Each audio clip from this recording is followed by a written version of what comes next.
All right, guys, this podcast is brought to you by Enchanted Beauty Spa Party Bus, an experiential spa party bus that includes manicure, which they look so cute because they get their little nails painted, a pedicure with real spa bowls, like how we use ladies at the nail place, at the nail salon. They also get little glitter makeup. They get to dress up. They get pampered galore. I mean, we're talking about they get their feet massaged, their hair done, their little hands massaged, and then they get to play dress up as well because they provide free little hair clips. They provide little tutus for them to play and dance. And then after all the fun is over, they get a little karaoke party. And so they're singing and dancing to any music that they want to listen to. You're able to book this bus for 2 hours. So, I mean, 2 hours of nothing but fun for your little ones to enjoy. And they come to you. You don't go to them. They come to your house. You book them at your own convenience. And it doesn't have to be a birthday either. You can just have a spa day for your little ones and her friends. So be sure you go and check out Enchanted Beauty Spa Party Bus. Let them know that we sent you. Use promo code HERR10 to get a discount on your booking today. All right, guys, this episode is brought to you by Major Beauty. Your girl is about to hook you up because y'all know how I do my lashes all the time. And Major Beauty is going to offer $20 off your initial full set of lashes. And the first 6 months, you can also use this promo code HER20 and you can get $20 off your membership because she does offer membership services. So she not only does eyelashes, she also does permanent makeup, those new henna eyebrows. If you're not ready to go full force on the tattooing of the eyebrows, you can try them out by getting this henna stuff done. I haven't tried it because y'all know I got microbladed eyebrows, but I do use Kiana for my lashes. She is my new lash tech. I'm loving her. She's great and she's super duper professional and you're going to love her little studio. So check her out, The Major Beauty. Make sure you use promo code HER20 to get a discount off your full set and your membership for the next 6 months, guys. What's up, guys? Welcome back to another Her Lounge podcast. I'm excited about today. We have a guest. It'd been a minute. We've been on a roll and it's been a minute. We were planning this for a hot second, right, Crystal? For a while. Finally made it happen. Awesome. So thank you for being on. And then before we get started, I always do a positive quote. So I guess since this is a bunch of women empowerment happening here, so I thought this was perfect. This is your affirmations, ladies. Here we go. I radiate goddess energy. I am divine. I am luxury. I am a luxury. Excuse me. I am a dream girl. I love it. Just saying. Come on. Okay. I'll give you two that. There's a lot that I can think of that aren't that, but yeah. But you two can have that one. He said you two can have it. Fine. Okay, fine. So Crystal, yes, thank you for being on. Thank you for having me. So let's talk about all the things you do. I apologize for not responding to you yesterday. There was like 100 things going on. Did you respond to me? Well, when you said, "Do you want me to send you my bio?" Oh yeah. Mentally, I said I said yes, but I didn't reply yes. So that's like what I call like the tabs of my screen on my computer. They're all there. Yeah. And it's like, I'm on this tab and then I check this one, but I'm still here. And I thought I responded. Yeah. My husband hates it. He's like, which tab are we on? I'm like, I don't know. Yeah.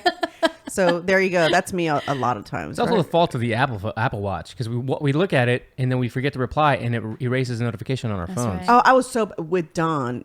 Sometimes I would see her messages and I'm at the gym or something, like, okay, I'll get back to her. And then be like, hey, did you get a chance? And I'm like, oh my God, she sent me that message like that happens with tons of people. 5 hours ago. It happens. Same thing with you. Sometimes I'll be like everybody. And that's what happens. We do it. We do it. And I'm guilty. And I'm a coach. And so I tell people, follow through, this and that. I get so annoyed with clients. I'm like, I gave you something, but then I fall short. Okay. We're all human. For instance, yesterday I had my women in leadership and they were all texting me, you know, when you're getting 20 women together, they're like, I'm coming, I'm not, I'm this, I'm that, I'm that. And I'm like, they're all coming here. And then I'm like, I get home and it's like 10 o'clock and I'm like, oh, I forgot to respond to somebody at 5 o'clock. I'm like, sorry. Yeah. It's just part of it, y'all. Trust me. But no worries. So set the landscape of how y'all met. So I actually met Crystal at the Dan Crenshaw 4th of July event. That was my first political event that I ever went to. That's when we went with the family, and I met her through Brianda. But she also works with Ilse too. Yes. So it's Very everybody cool. kind of Interesting triangle knows it. there. Yeah. It's this power woman circle, Yeah. you It know, really real. is. Yeah. high caliber women. And I think you're also friends with the reporter who called out Ivory? Oh, yeah, Ivory, right? Didn't y'all have her on, Rob? Or Not y'all were yet, gonna have no. her Yeah, on or something yeah. like that? Oh, yeah. Something. Ivory's awesome. Yeah, she's cool. She's amazing. Yeah. So you're also friends with her. And they were all together that day. And that's Yeah. kind of how I met. I was so pregnant. She was Oh, so yeah, pregnant. that's right. so She was 2 years pregnant. I was like, oh my God. I was like there. And literally, I don't know where they had gone, like Pete and them. And I was like, no, I'm just going to sit here and I'll watch the table. I'm like, I'm not moving here. And that's kind of where I saw them. I was watching Brianda's stuff too. I was like, yeah, just leave it here, girl. I'm not moving. I said, you see this stuff? I'm not I'm not going going nowhere. So, yeah. Let's do so, this. yeah, that's how we met. So, thank you for being on. Thank you. I want you to tell everybody what you do because you do a lot. But what woman doesn't? Yeah, that's true. So I don't like to take the full Hola, credit for hola. that. So I don't like to take the full credit for that. I think it just comes with the territory. But to answer your question, ultimately, it's different modalities of empowerment. That's how I like to put it. For anybody in specific? So for everybody. So the brand itself is, well, my corporation is the ARI source, ARI source. And under that, I have different avenues. So I have my podcast, Release Your Roar. And then I have Becoming a Lioness, which is inspired by my book, Becoming a Lioness, Created to Conquer. And so I do that. But the ARI source in and of itself is a leadership development, executive coaching. We do seminars. I keynote speak. I work with teams, organization, personalities, conflict resolution, the whole aspect of getting people to peak performance, getting their mindset right, getting them past those subconscious blockages that keep them hindered, and basically those excuses that you tell yourself, but that no one has really ever called you out on because there's so many people pleasers in this world. You're the perfect person to come in today. Yeah. Question. So having all those skills that you teach other people, how much of that do you apply to yourself? A lot. Yeah. It hasn't always been that way. I Yeah. will say that. So let me see. I always used to have big dreams and big goals, but I was a woman that was forced to put everybody else first, right? Married, 2 children, running around, top salesperson in corporations. And I knew all the stuff. I knew it. And I would listen. We talked about this last night at the Women in Leadership. And I'm gonna pinpoint that for you. So how many people actually listen to Grant Cardone or Gary Vee or Anthony Robbins? He's like the first guru our generation is exposed to. He replicated that stuff. He took somebody's stuff, repackaged it, and sold it. Okay. They all get their stuff from a source and then they repackage it. And so if you're in sales or we all tend to be into self-development. So I would listen to books on audio. I spent my days in the car. I would listen and just take in knowledge, but nothing would ever happen. Right? It's like we know what to do, but at the same time, why is that? So I talk to people and they're like, well, I know what I need to do. I'm like, why aren't you doing it? Well, I know what I need to do. Great. I know what I need to do to lose weight, to wake up, to connect with people. I know what I got to do. I've read that book. I read that book. I read this book. I read this book. And they have a library of books like this and audiobooks, and they listen to 5 million YouTube videos for inspiration. Right? Damn. So you feel attacked right now? Should I just go under the table and let her just take over here? We'll keep the podcast going. That's okay. All right. And so that's where it comes to why. Why do you intake all that stuff but not do it? There's a lot of reasons why. There's mental. We all know, subconsciously, can the universe can manifest, can this, can that.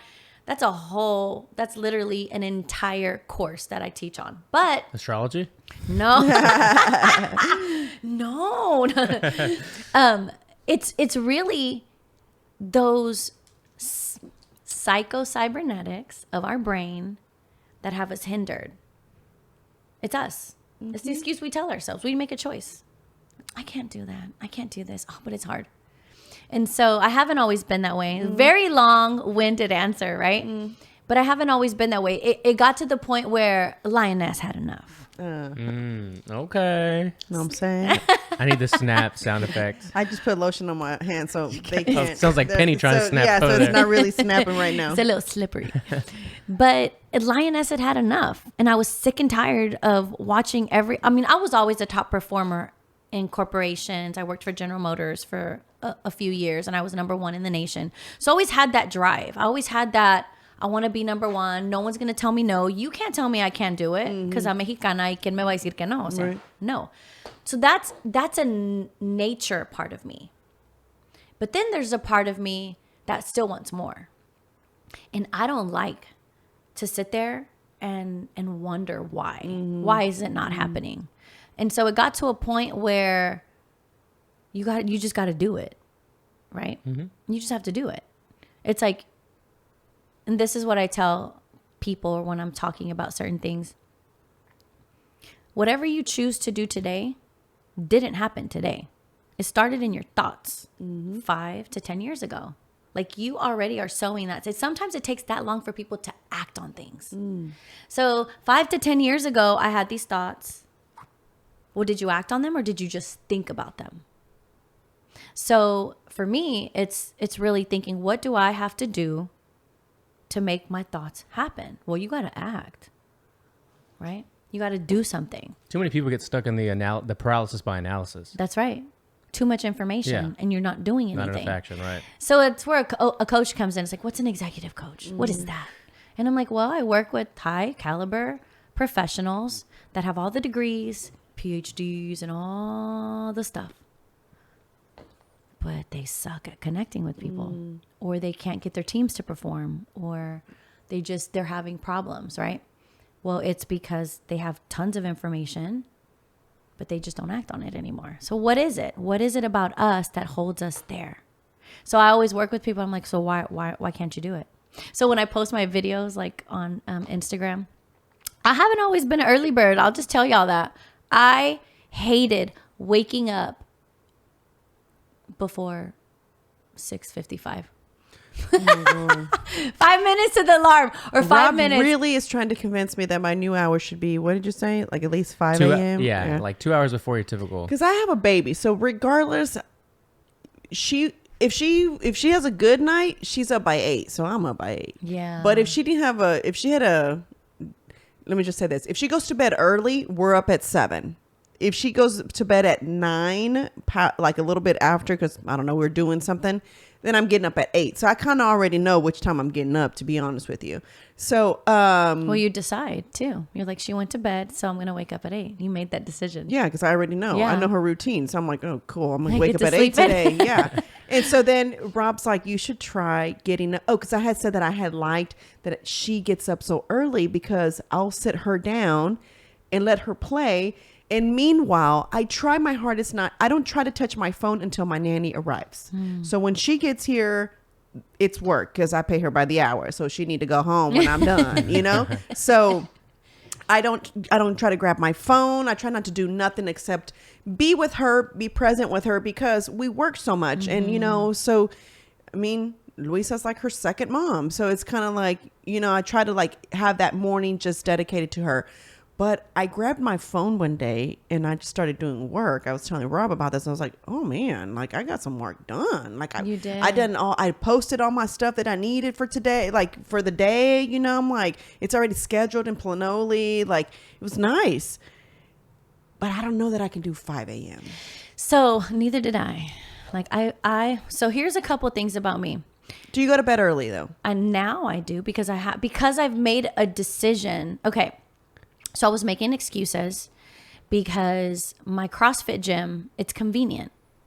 It's literally right down the street from me.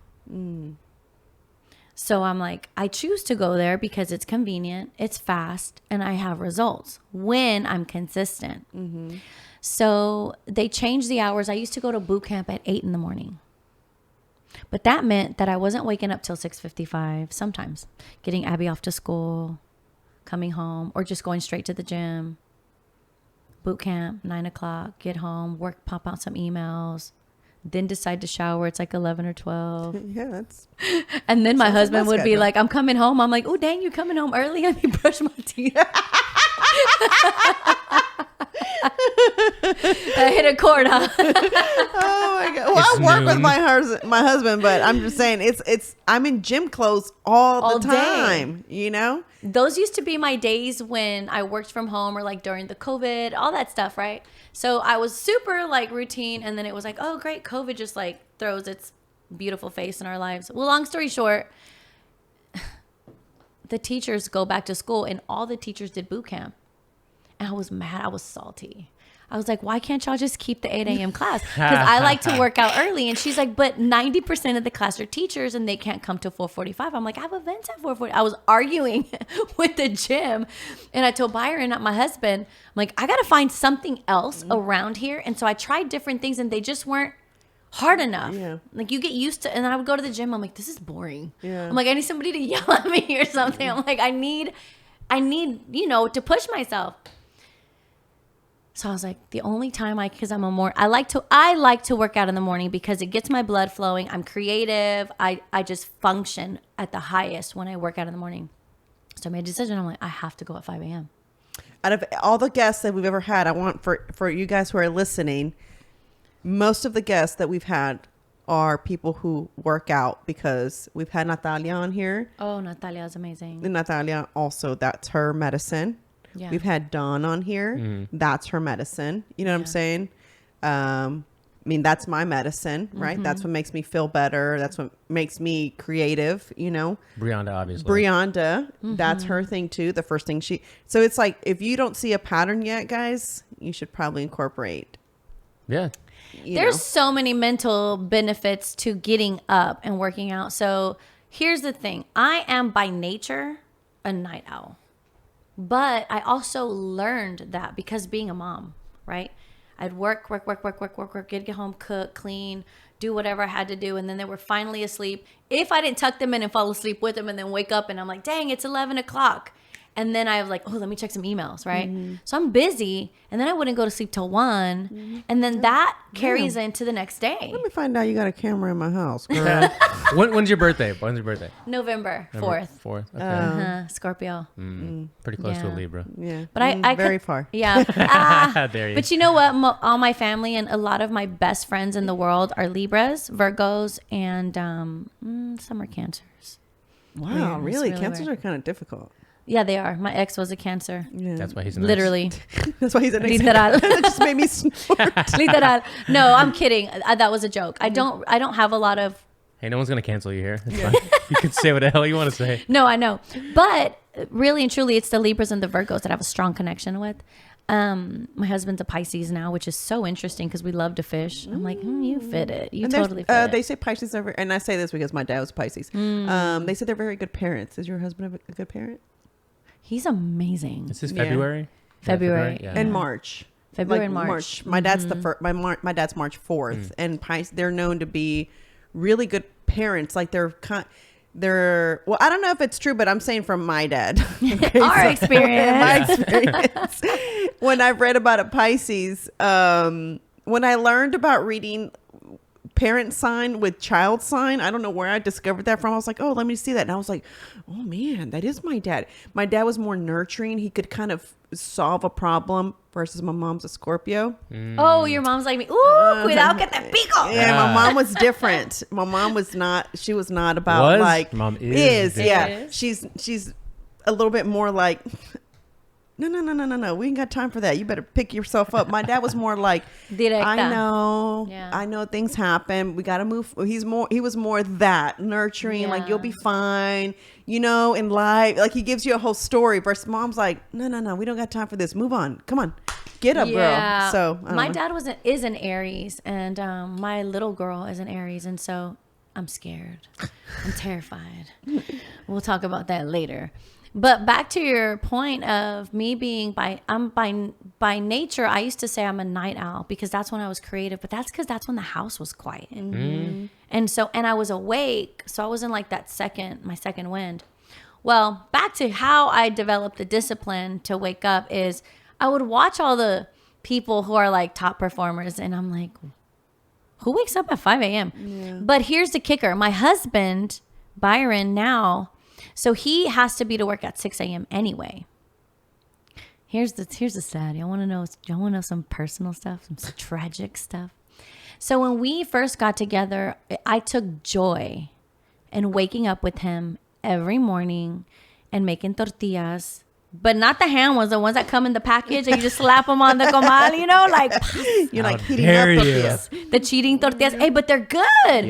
But we buy them from Sabinas. Like we literally go to Mexico. There I go saying that word literally again. I say it all the time. I'm trying to break it. We bring them from Mexico. So like the ones at HEB, no dish on HEB. They're not the same. They gotta be the ones from like Mexico.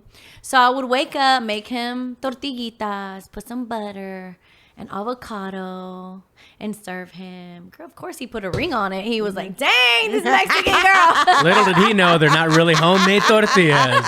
He was duped. And so, but I took pleasure in taking that time out to wake up with him and spend that morning time with him and really serve him, which nowadays people don't find. That's a rarity. Well, also it's this the moon feminist. Honeymoon. No, it's that whole. Why do I have to get up with him? Yeah, we both got to work. If he got to work, I got to work. So why should I get up? You know, versus enjoying that. If your life is chaotic, probably the morning coffee together. For me, I'm speaking from experience. Yes. When Pete and I can get up and have coffee by ourselves, it's a really nice, like, it's beautiful. It's really cool. We're sitting there just like, cafecito time. Hey, and we're kind of talking like this because we want nobody to wake up. It's like an intimate time. It's very intimate. Quiet. My house is still dark. It's cold in the house. You know what I'm saying? And I'm in my robe. He's in his robe, and we're just kind of sitting there, and it's just kind of, and it's quiet. There's no TV on, no nothing.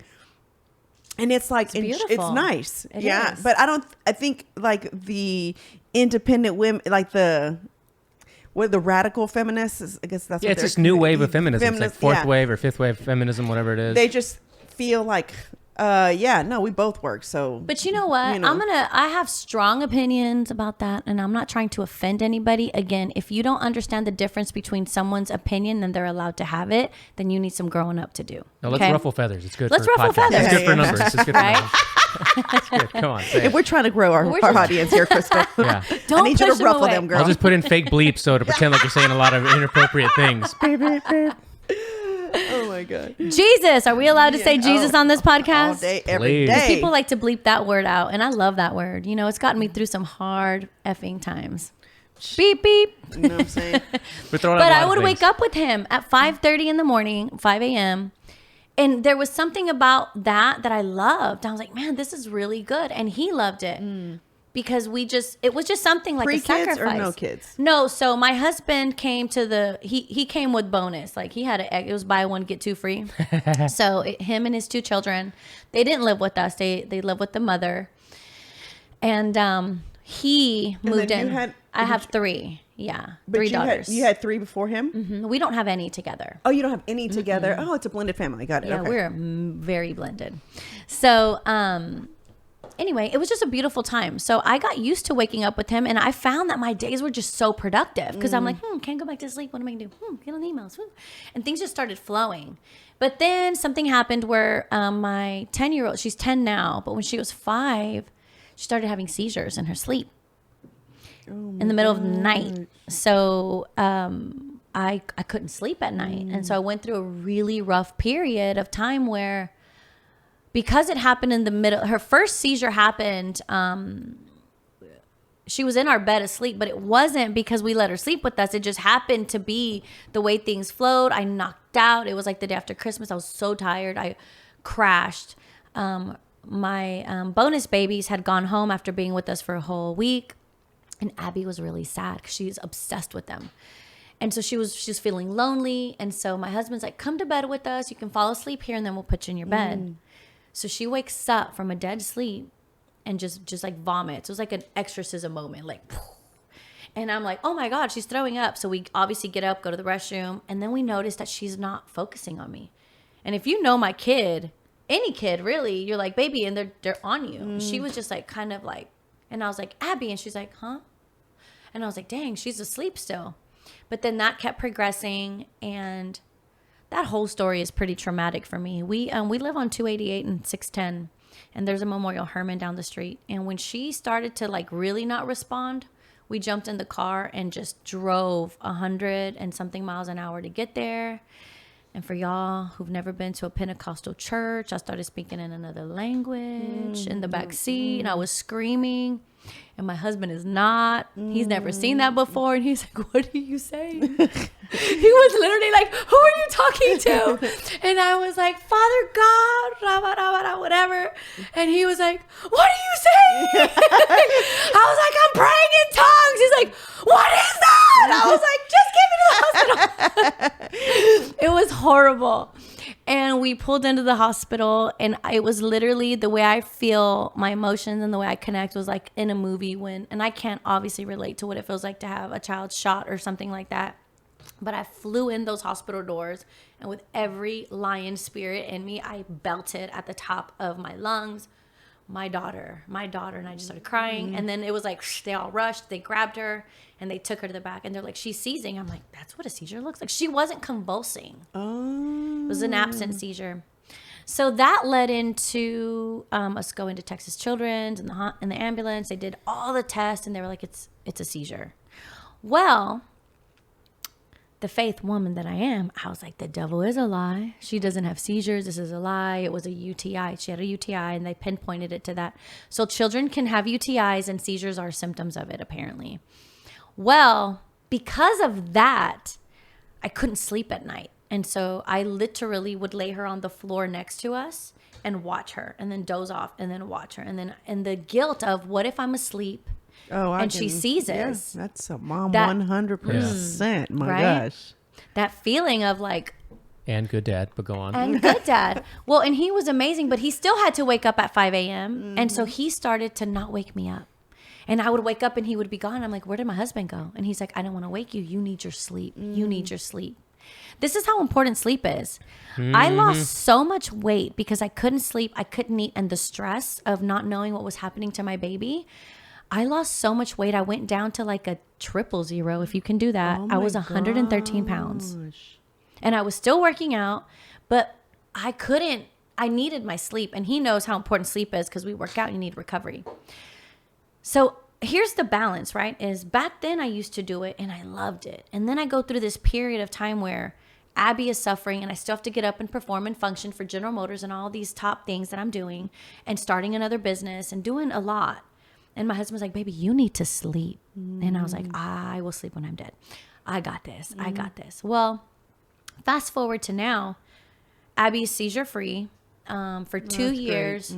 Every night when they tell you energies and vibrations, call it what you want. I respect you. I believe in the power of prayer. And I am not the confident woman that I am today had it not been for the upbringing that I have, faith-based, and also just seeing the hand of God move in my life because I've been able to be bold and not be like a cheesy person that can't wear makeup, can't identify with the world, or a woman that like is like, oh, she's uber religious, like I can't connect to her. No, I love Jesus and I'm not afraid to say it, but I will get down and dirty and we can play and, have fun and joke and just be normal. But it was that process of every night, every single night, I would put my hands on her head and pray. Every single night, I would be like, seizure free, seizure free, seizure free. So how we got there, and this is what I love about podcasts. You never know where you're going to go, right? The doctor, neurologist told me if we'll put her on medication, if for 2 years the medication keeps her from having seizures, then we will say she's seizure free. So she's seizure free, and we brought her off the medicine and she has not had one. So how does that play into the 5 a.m. club, which I'm part of the 4 a.m. club because I have to wake up at 4 a.m. to be at the gym at 5. Oh my God. It's horrible. That right there alone stresses me out. I can't do that. I know. That's what I used to say. That sounds like, oh my God, 5. That means that whenever Sunny woke up today, that's it. Because she gets up at 3:30, 4 for her bottle. Does she? And then you give it to her and you go back to bed. Well, no, she likes to be pushed in her stroller while she drinks her bottle. So I'm walking around the house and she's drinking it, and then she falls asleep, and I take her out of her stroller and I put her in her crib, and then I go back to bed. And by that time, it's already almost 4:20ish, 4:30. Yeah. But you know what, Marisol? Like, that's a different standard. Like, you got a baby. Yeah, this is a phase. This is a different This phase. is a Oh, I phase. can't wait. You I got to keep- give yourself grace, mama. Well, I was just telling him, I was like, I'm going to the doctor today. And so I just said, I've been so tired lately to the point where the gym has become a task, where to me, gym's happen. Anything else doesn't need to happen, but the gym has to happen for me. Yeah. But lately I've been looking at my watch. I'm like, all right, I've got 5,000 steps. Let me just go for a walk with the girls, and that'll make my other 5,000. That's 10,000 steps. I'm good for today. And then it's like, I'm tired. And it's now, it wasn't anything that I used to put on my to-do list because it was the first thing I did. It didn't need to be on my to-do list. Yeah. Now it gets put on my to-do list. Yeah. And now I'm looking at it to cross it off. So I have this like little journal of like, it's a to-do list, and that's where I keep all the to-do for every day. And so for the last couple of days, I've noticed a pattern that the gym has not been crossed off. Everything else has been crossed off. And so the gym has not been crossed off. So I don't know if it's a hormonal thing where maybe I have a hormone imbalance to where I'm always tired, or is it really that it's just I have a baby still? It's probably or a combination of both. I don't know. Yeah. But I was like, I got to ask about that today because 99% of the time I've come in here rough and still have energy. No, I've come in here. True. No, seriously, I've come in here rough on a Monday, and just, I swing through it. And then as I wake up, I'm like, okay, I'm good. I'm good for the rest of the day. And then I make it through the rest of the day, but then it repeats for the next day. But it's just tough. But I'm just going to say this. How old is your oldest? 3. Your oldest is 3? Well, my bonus baby, but she doesn't live with us. Of course, that's different. She's 13. So We still love our bonus babies. Yeah. They make life so much better. Yeah. But in your home, and you as a mom, like, girl, this is new for you. My oldest is 23 Oh, wow. and married. So I'm a whole suegra. Oh, what? And they're A whole forbidden. suegra. A whole suegra. That needs to be a shirt. I'm a whole suegra. That's funny. Yeah. That's how I came up with this. But the way I look at it is this. It's easy to get caught up in I'm not happy with the way I look. I'm not happy with the way I feel. God, I used to be a competitive bodybuilder. Look at me all snatched and hot like a hot tamale. I right? just had this convo with Rob right before this podcast began. Just so you Yeah. know, Crystal. That's true. I was listening in. Yeah. It's so easy for us women to be so hard on ourselves and want to be our best because we have to keep the image. But sometimes it's not even about keeping the image, it's about feeling good about ourselves, right? You're a mom, a new mom, and your body is going through changes and it's adapting, and your mind and your brain, mom brain is real. Yeah, mom brain is for real. Is Sometimes I real. forget simple words, and Rob's like, he'll like end the sentence. I'm like, yeah, it was just that word. It was Couldn't find it in my couldn't find head. it in my head. It's just that simple. Yeah, I've had mom brain for 23 years. I was gonna say, how long can you use that excuse though? My sister just had a baby a month ago, and I talked to her yesterday, and it was just like that same brain fog that I would hear, pregnant prego fog or whatever. Yeah. I was like, Yeah. you can't use that forever, you know. No, but it's real. I know it's real, but how long? Because You we're can't use it sleep 23 years. deprived. I agree with you. For 23 here's years, the it'll thing. work. No, I get it. I'm kidding. So So just you have put it 23 and then what? 19 and 10. Well, that's a big gap between. Huge. Oh, girl, yes, it's a big gap. That's a whole nother book, Abby. Abby's like a miracle baby. She literally is a And rainbow she's from baby. your first My marriage? first marriage. Okay, got it. Oh, but girl, I was ready All to three leave. of them were from your first marriage.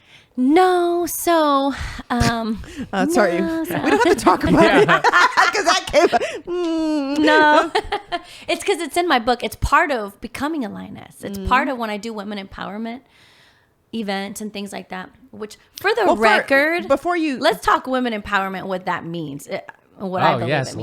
let's. Yes. I'd love to know what it means. Both. I've never. By the way, I got to switch the camera to me. Yeah. I've never seen lights go off this many times. It's- from both people at the table. It's usually Marisol, unless Natalia's here. That's different. Now you're here. Y'all are beating everybody. Yeah. I'm so, look at this. It's I know. absolutely I insane. know. I just put my phone down for 5. People think I'm ignoring them. I swear. I just got to stop giving out my personal. Anyway, let's put Yeah, that might as down. well just got a second phone. I just got a work phone. I used to just keep one. I didn't want to worry about another one. And it was to the point where, why are you texting me at 9:30 at night No, to ask girl. me a question? Like, you know No, what I'm saying? that's Business boundaries. related. Yeah. Boundaries. And I blame myself for that because in the past, before children, I mean, that's what I did all day long. So it was not a problem. Mm-hmm. And then even with Penny, it was still kind of not a problem. But now there's 2 of them. And it's like, no, like I The can't. deal breaker was breastfeeding and putting out a fire at the same time. Yeah. Like, I Same time. I gotta stop can't doing do that. No, that's how it was. Rob will tell you. I'm like, oh my God. I'm like breastfeeding and trying to talk. And I'm just like, Yeah. or pumping At the and same time. you're like, and I I'm can't sitting hold the here. boobies and the thing. Yeah. Why is this thing so big? Yeah. And it was just like, oh my God. And I just finally just said, people have got to learn that Boundaries. I'm done. Like I cut it off. Like, so I know I've been doing this for a little while now, unless it's Rob is probably the only exception because he deals with us. So You nicely get said. priority. Yeah. He You're on the does. favorites No, list. Yeah. it's him. I'm always like, I'm sorry to bug you. I know, you know No, what I'm no. saying? And it's always like, but, you know, and here's my question. Because I feel like, you know, why can this not wait till tomorrow? Like, you know what I'm saying? Why Why are you now? texting at 10:30 at night, You right? usually can't though. It's always a good reason. But Yeah. Yeah. I went through a phase where, you know how you said as a mom, you're up at night, you become, so I breastfed. So I was up a lot at night and it was hard for me to go back to sleep. So a lot of my brainstorming would start to happen. And That there I was creative sending mode, him yeah. stuff in the middle of the night. So it was like, hey, so I got this idea, and it was like, you know, it was crazy. Like it's like, oh, you were up early. I'm like, yeah, I was breastfeeding, so that's what I was doing. And so, you know, it'll be things like that. And but I had to kind of say, I'm getting a work phone. You text me. If I don't reply to you, that's because my business is closed. Like I'm closed. These are the closed hours. Yeah, You see the I'm sign closed.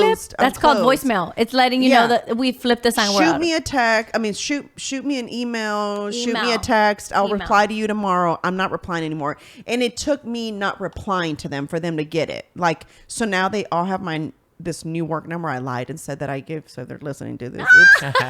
True confessions of Marisol Herrera. Yeah, I said Her confessions. that this other phone was given to my daughter, and I have a new phone. So contact me there because there just needed to be boundaries. Yeah. And I So- wasn't creating it with my personal phone. So There's a beautiful like setting on my phone. Do not disturb. Yeah, but I have it set to every night Yeah. at 8 p.m. It Yeah, he does. He automatically has goes that. to Oh, yeah. D&D. So it's interesting because in the professional world, and we'll get back to becoming a lioness in a minute. We'll get about back to the women baby daddies. empowerment, yeah. The baby daddies. Yeah. We're going to go there. Not that I was trying to diss it, y'all. I want to go there. We were trying to get you off. Right, And you're you trying to came help right me. back. No, No. I'm just kidding. So when I'm coaching a lot of executives and they're like, I just get no sleep. Because as a professional, we're taught that to be responsive is having good business ethic, right? Oh, they don't respond fast enough. They're not getting back quick enough. And so for me, it was a challenge to say, it's okay. I will get to it when I get to it. Right now, as a professional, you have tasks. Not everything can be quick snap of the hands, but social media has almost trained us that we have to respond right away. You get the notification from Facebook, from Instant. I mean, I literally cannot add another app on my phone to take my attention. I'm like, we were talking last night. What group app should we use? I'm like, I don't want another app. y'all. Discord. Well, we'll talk about that. yeah. So we have to set boundaries. There's business hours and there's non-business hours. And you're welcome to send me an email or a text, but I'm welcome not to reply. And that's the power and the choice of my sanity, right? But you will get a reply at 4 a.m. Yeah, right, exactly. And guess what? You don't have to reply to me. And I know that you're probably not getting it because your phone's on D&D. But now I'm awake, and so I'm replying to emails at that time. So I have to be real sensitive Yeah. about people's work schedules. Yeah. And girl, it's okay to have a baby and give yourself sleep and know that this is a season and your baby will only be one once. Your baby will only be three Come on, once. one. And I'm thank Only. Jesus for that. Only. Listen, I hate to say this, but you know how there's always people that say, I just wish there were This age forever. I'm like, No, no, you don't. I do not wish that. I'm sorry. I'm like, does that make me a bad mom? I don't know. I'm gonna tell you who I enjoy Penny's age. When she That's hit my favorite age. 3? It was 3. 1. I Favorite. thought it was really The cool to worst. watch her. 3, said really? Three-nagers were the worst. Yeah, she is a three-nager. Teenagers. Yeah, Oh, she's that's her a personality, girl. Yeah. Yep, it's Mighty Soul. Yeah. So at 1, it was like really cool watching her create her personality. At 2, it was like, oh, this is who she is. Right now, she's a whole mood, you know. And now she's gonna be 4, and she tells you she's gonna be 4, and all the things she's gonna do when she turns 4. Okay, so I love them at that age. My stepdaughter, favorite when I age. got her, she was only 6. You know what I'm saying? So she was really cool to watch and play with, Yeah. and you know what I'm saying. And those are my favorite ages. I honestly can't say that. The only thing I regret right now is when she's fussy. I wish I still was breastfeeding, because that was my secret weapon. It was like, oh, you fussy, cool.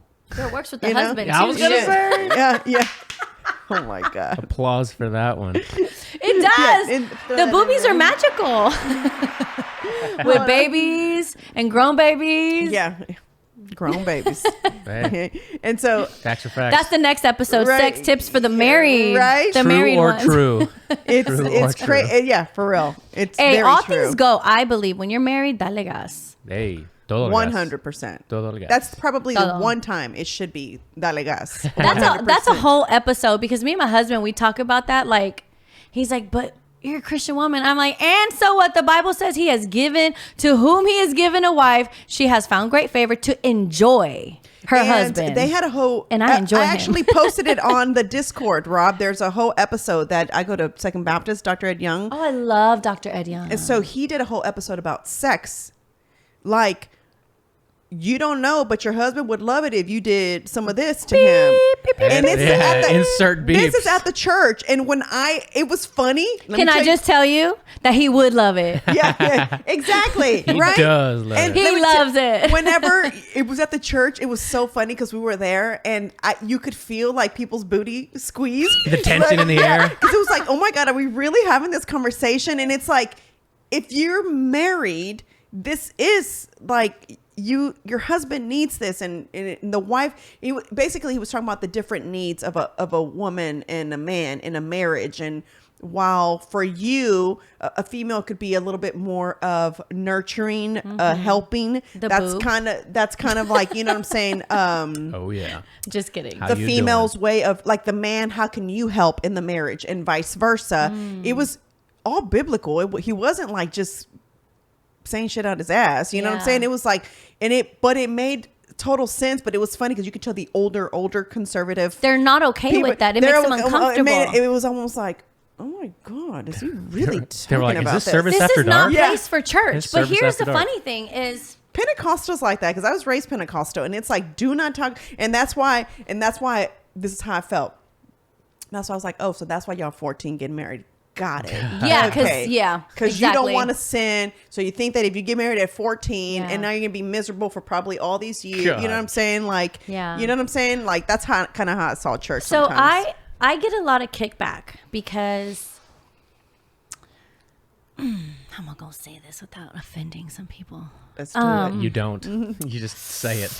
So, as a grown woman and a mother of 3 daughters, and a woman who paid the price dearly for not knowing my identity as a young woman who was raised by a Mexican dad, single father with no, in that moment, okay, my dad got married when I was 13 with the most amazing woman. To this day, she's an angel to our lives. But there was a lot of things missing there. And it wasn't that he just didn't know. In the 80s, a single Mexican who's pushing a lawnmower in the southwest side of Houston with a girl who looks gringa, like, we got the looks all the time.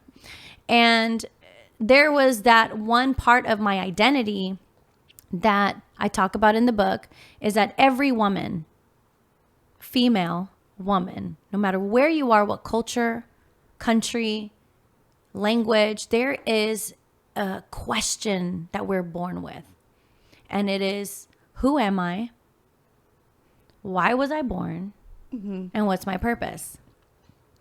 And so these 3 questions, we don't logically ask them, but they're the answers we're seeking with our choices. And they're the answers that we're seeking with those guys that we allow in, or that message, or that, oh, you're so pretty, or that conquering, right? So the guy's designed to conquer, and we're designed to be sought after and conquered and made feel special.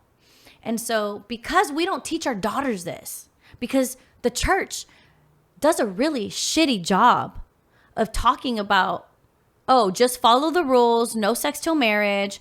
No one talks about who we are as women and what should be permissible. So I made these heavy mistakes. The first baby daddy, right? The first baby daddy. We're just gonna go there. So I used to teach abstinence classes. What? Girl, let me tell you, I was a good Catholic girl. Let me find out you were Chingo's Catholic teacher. He said that's what happened. He was like, the girl bump came in and she wasn't married and she had a bump, and it was like, what? You were like, what? It was under everything else, right? But she taught the Catholicism class, the catechism, get the first communion, yeah, that stuff. I feel like the sentence, I was a good Catholic. Well, were you a Catholic? I was a good Catholic girl. I feel like that's an oxymoron. It is. I'm confirming it. No. So I had this desire to serve God, to please God, and there's actual studies that based on our relationship with our Father is how we see God. I know that now. I knew that growing up and, preparing for all the things I did in the ministry, but back then, I didn't know that. And so an organization came and they're like, hey, we want to teach abstinence classes at the Bel Air Library. And I'm like, I got you. So I was showing like literally seniors and freshmen pictures of, this is what gonorrhea looks like. Don't not have sex. Wrap it up. By the way, if you don't want to go there, you can use, like I was teaching that. I was that girl that looked at my girlfriends literally, and this is how funny God is, right? I was like, you had sex. Like, you can't undo that. Like, ever. Like, once it's done, it's done. Like, you can't go back. You can't be like, oh, I changed my mind. I don't want to give it to you. I want to give it to you. You can't rewrap the gift? You can't rewrap it. Like, it's done. Right? Can't rewrap it. Rob with the comebacks, boy. Let me take the sip of my coffee. Take the sip. Let me take my sip real quick. Her Lounge Podcast, patreon.com. Ad drop, right? Right there is perfect. So I'm teaching abstinence classes at the Bel Air Library, and I had this boyfriend. I won't give you all the details. How old were you? You got to read the book. At that point, I was 15, teaching abstinence classes. And what's the name of the book? Becoming a Lioness. Okay. And long story short, this guy that I was dating was trying to, go there. And I was like, absolutely not. No. So he breaks up with me because I wouldn't give it to him. And then he was going around telling people he broke up with me because we did do it. And I was like, you a lie. I was so angry. I was like, this guy's lying because of his ego. He wanted people to think we did. But anyway, that's why he got what he had coming later on in life. But anyway, so this kid that I grew up with as a child, we grew up in the apartment complex. I had a crush on him when I was in 4th grade. He had a crush on me. He was like the crush of the apartments. All the girls would fight for him. And he was that guy. So he starts pursuing me. And truth be told, I was attracted to taller guys. Still am. My husband is nice and handsome and tall. And he was just too short. He's Guatemalan. So I was like, dude, you like literally como que te falta unos 5 pulgadas. Por lo menos. Like, can you go eat some Wheaties? Because you're lagging there. Like, I'm not even lying. I would literally tell him that. And, but I think that's what made him pursue me more, was because I was like, no. Like, dude, we grew up together. No, for like 5 straight months. Every day, pursuit. Love letters. He would scream like a psycho at school from across to like, princess. And I'm like, why are you calling me that, dude? He's like, I'm the street rat. You're the princess. I'm like, dude, you got problems. Like, for real. Well, long story short, he used to come to my abstinence classes, but apparently we didn't learn nothing there. Oh my God. And I got pregnant with my 23-year-old now. And plot twist, he dies in a car accident. When she was 10 months. So we got to experience her being born. We got to experience the looks in school. We got to experience me being top percent of my class. Like literally I was the smartest, always was smart, had top grades. He was brilliant, like top grades. And then the girl who taught abstinence classes gets pregnant. Literally literalmente, right? So I had to resign. Yeah. Needless to say. 2 week notice. Wow. Can I get my last check, please? It was a gift certificate to Sharpstown Mall for those who are from the Southwest side, back before it was Plaza Americas. The real Sharpstown Mall. It was a gift for $1,000. I was like, I'll teach you anything. What else you want to know? Yeah. You taught him some things, I'm sure. Yeah. And I took some of those tricks with me, into having that baby. But anyway, so that's my first experience with love, what I thought was true love. And How old were you? I was 17 when he died in that car accident. Well, you got pregnant at 16? 16. 5 days. What did your dad Girl, have to say? you gotta read the book. It's good. Okay, I'm I gotta telling read you, it. y'all. Yeah, right. It's good. It's really good. right. I'll give you a little bit of it. Okay. Just a little bit. Because my dad was... Y'all Are you want to an make only me cry. No, Okay. no crying aloud. No, I think we've already done it Yes, for that yeah. for the weekend. But I want to make sure that I say this. In that entire process of going from the daddy's girl... Are you an only child? No, I have a brother. I have two brothers. okay. So my mom remarried. I have another brother. His name's Sean. My other brother, who I love to death, is Chris de Leon.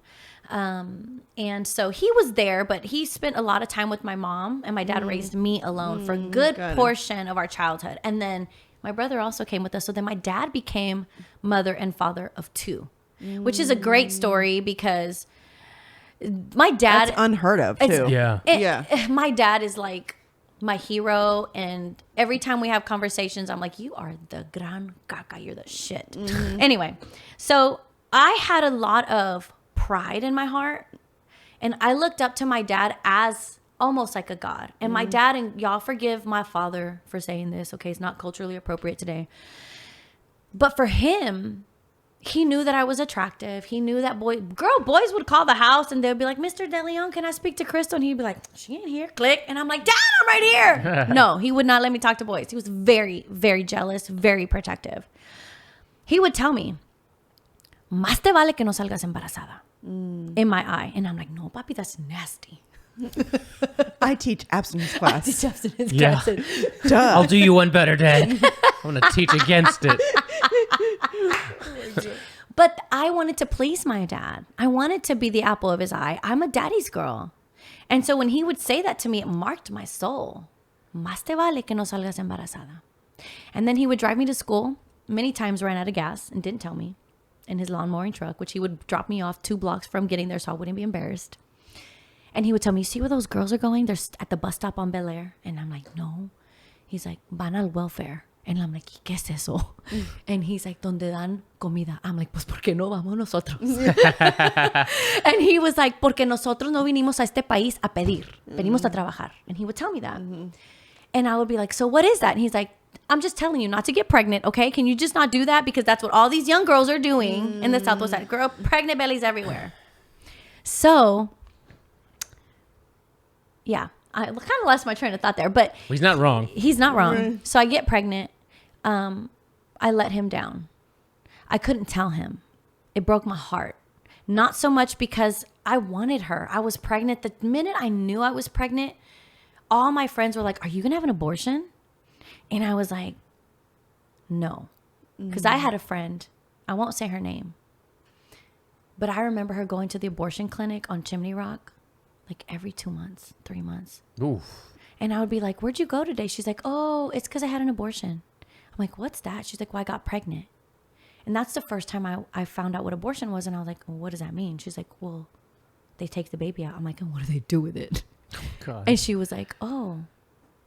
She told me they flush it. And that to me at 15 years old, like, I was like, what? Like, the mother instinct in us typically doesn't allow for that. So we can go there if y'all want, but Well, I mean, it seems like the best time to talk Yeah, about it. I mean, with everything. I mean, shit. Well, People are shit, blowing when up offices right when but now. I called lived her. it. But I lived it. I lived this. Like, I lived that going through being a girl. I had 2 choices. Do I hide it? or do I have it? And at that point, I wasn't telling anybody. My boyfriend at the time. Did your boyfriend knew already? Yeah, he went with me. Oh, okay. He was so excited. I was like, dude, you are 16. Don't be excited. He was like, I'm going to be a dad. Princess number 2 coming. I was like, you are a fool. I'm a fool. Like, I was so mad at myself. But I think the mother instinct in a woman when you are pregnant typically is there. I have a hard time believing that women do it without having remorse. That's just me because of my experience. So this isn't a blanket statement, but I had a friend that she would go to the clinic all the time. And then another friend, and then another friend. And I'm like, why do y'all keep doing that? I'm like, girl, Planned Parenthood gives you like condoms, like 100 of them. You just got to walk in and ask for them. And so long story short, I decided to have my baby, and my dad didn't find out till I was like 3 months, almost 4. And so when he did, that was the thing for me, was I just didn't want to break my dad's heart. The shame and the look, that just knowing that he was going to have to look at me, like that's what makes me want to cry now, is when my biological, I say biological because I had a stepmom, and then I had my mom who started to come, she was around. She just didn't live with me. Let's just put it like that. I had a mom, but she didn't live with us. She took me to the park. She was jogging, and my stepmom was like, I'll tell your dad because he gonna kill you. He gonna kill, somebody's dying today.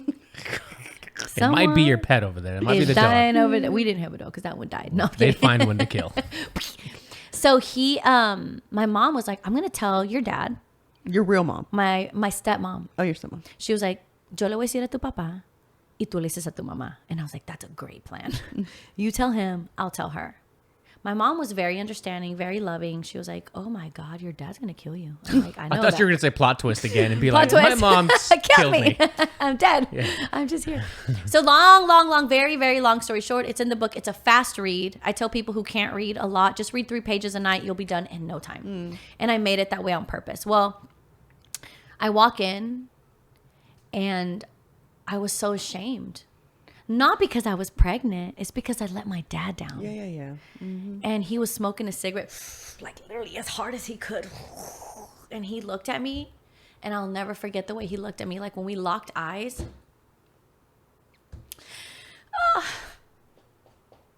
And he flicked the cigarette at my face. And I was like, I'm so sorry I let you down. So sorry I let you down. Alrighty, we're not supposed to be. Hey, this is real life. This is real life. This is real life. I just told Ron about this whole thing about. I started crying watching a Kardashian episode, and he was like, "What?" A Kardashian episode? Yeah, that'll make you not cry. That should make you laugh. And that's how we're going to turn this podcast around, because that's the kind of Mother's Day weekend that it's been around here.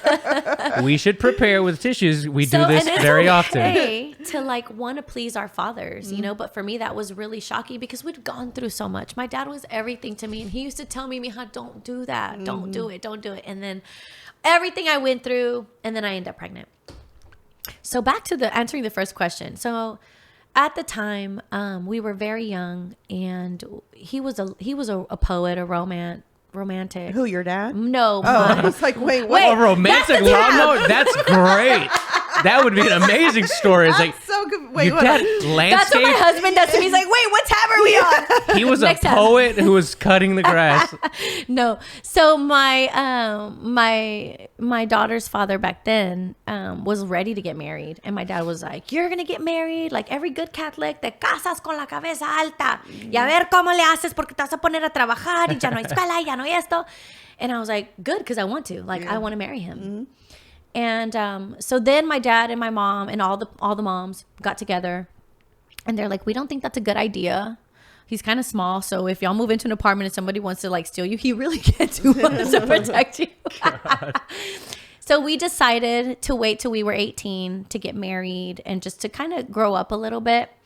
And 30 days before our set date, he passed away in a car accident, very tragic car accident. I was angry with God. I cussed God out. It was a very, very, very, very hard time. And this is what I want to not forget to say. We talk woman empowerment a lot. We love to hashtag it. It's such a sexy term and it feels good, right?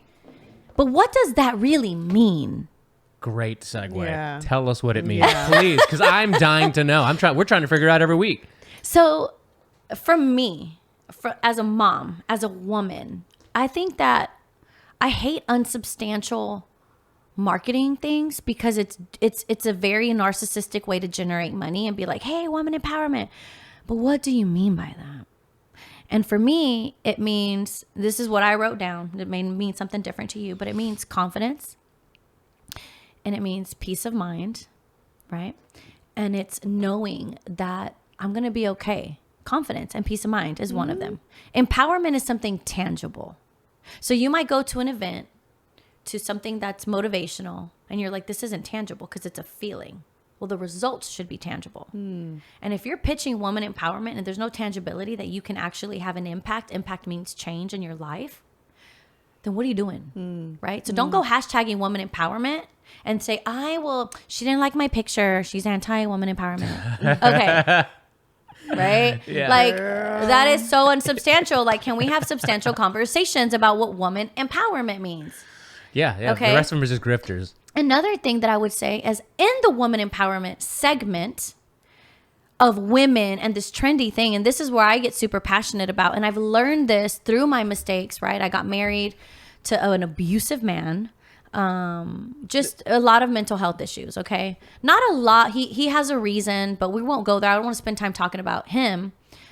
He is the father of my children, and I just choose not to. But I allowed a lot of things that I shouldn't have allowed for the sake of church, for the sake of I'm not going to be that mom that has different baby daddies. I didn't want to be that mom because I judged. Honestly, I judged girls. I judged my friends. I was like, oh, which one is this one? 4? Dang, girl, you got lots of child support coming through. That's how I looked at it. I'm making enemies right now, y'all. I'm not everybody's cup of tea. Hey, I got enemies. Hey, Got a lot of people are listening enemies. to the podcast like, fuck her. What is she talking about? Do not follow me on Instagram. Do not. They're talking to the what do you call it? To the podcast To the episode? radio, to their cars. Look, y'all, I'm kidding. I really am kidding because I have a lot of cousins and family. I just like to joke. But the reality of it is I think the first thing of women empowerment is this. And again, I learned this later in life, apparently. There are things that should be reserved for a husband. Yeah, absolutely. Yeah. I say that, but to some people, it's just your body. It's just an exercise. You're giving away physical things.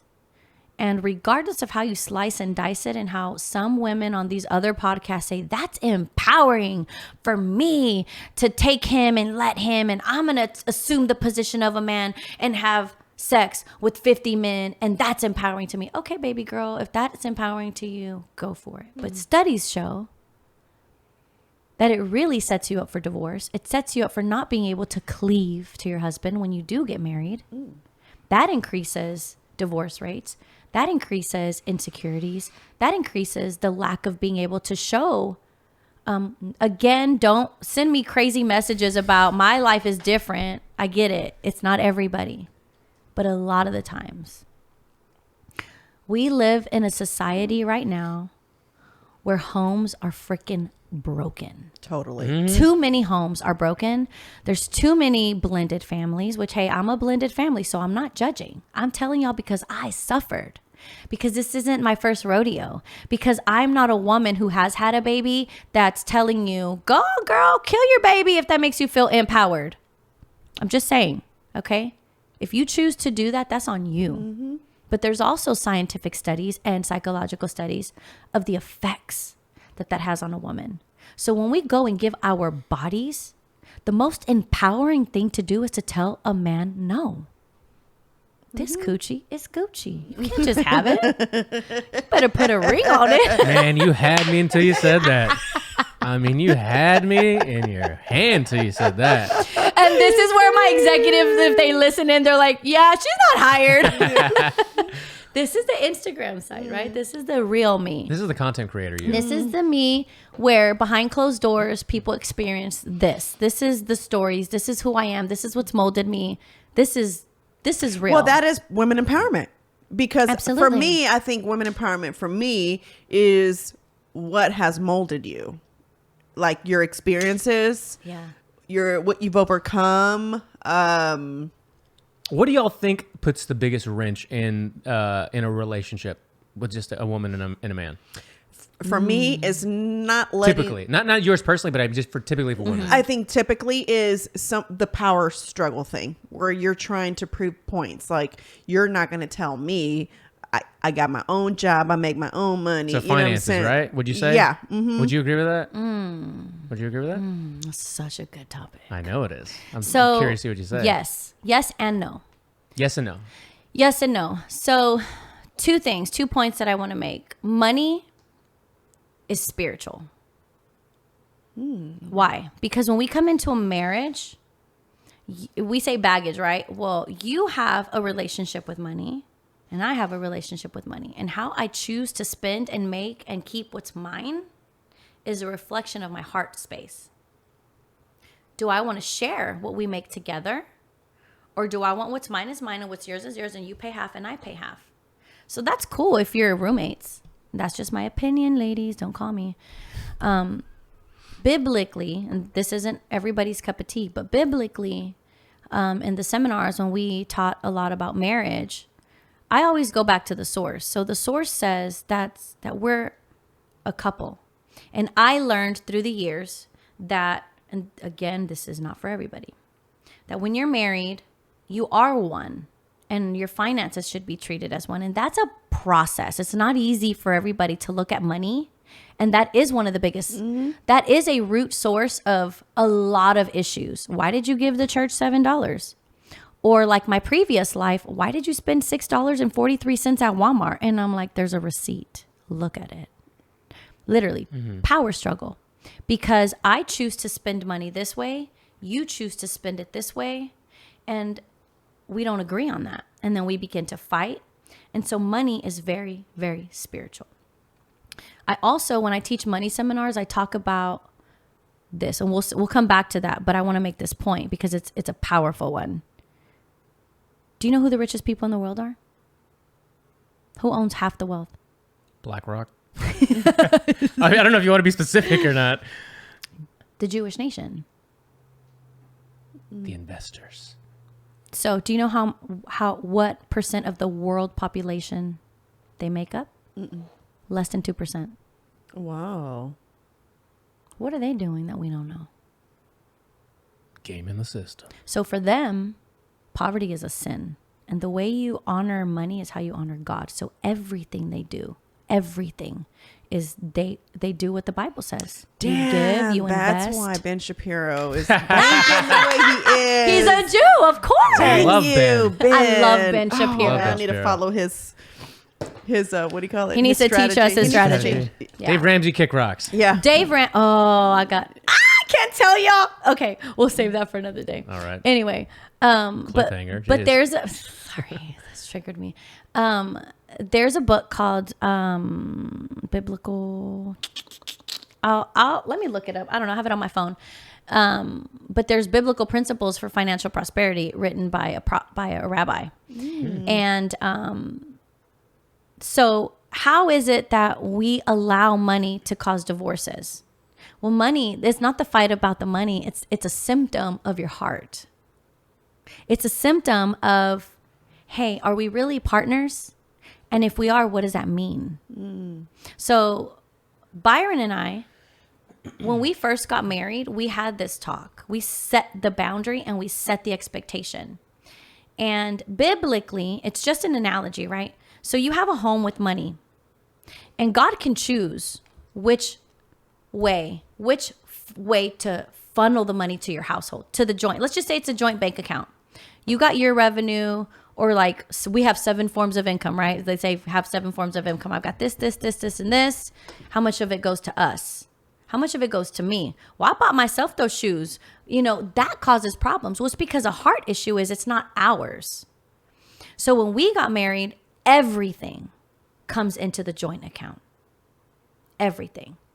And there is no, well, you did this and I did that. And we did have a struggle because his spirituality with money is different than mine. I'm very faith-based. I'm like, oh, God will provide, the Lord will multiply. And he's like, I worked overtime, so this is how much we get. There's no 7 times full. Yeah. So he's a realist and I'm not. I'm very optimistic. But we agreed from day one that what goes into the pot is for the family. And that we've been married going on 8 years now. And we are like the most in love. Literally, like we just had this conversation. Like, I feel like it's so new. I'm like, that is bizarre. Because I wanted to be on Dateline 8 years into my last one. I was like, man, you like seriously. Because, like 8 years in, I'm like, oh, that's a long time. But I'm happy. So those are boundaries that we established. The other part, the main thing you said is the power struggle. Well, power struggle always starts with money, but it also starts with servitude. Do you really want to serve who you love? And see, so Jesus is my sugar daddy. I took a page out of his book. He served, and servitude is love. And so when we talk about waking up at 5 a.m. with him, when I first married him and wanted to show him love and not judge him for his weird ways and not be ugly to him and not bring him down, but really just love him and empower him and serve him. The last person that served him like that was his mom. Let me tell you what, do you think that a confident woman like me is reduced because I choose to wake up and serve my husband? Absolutely not.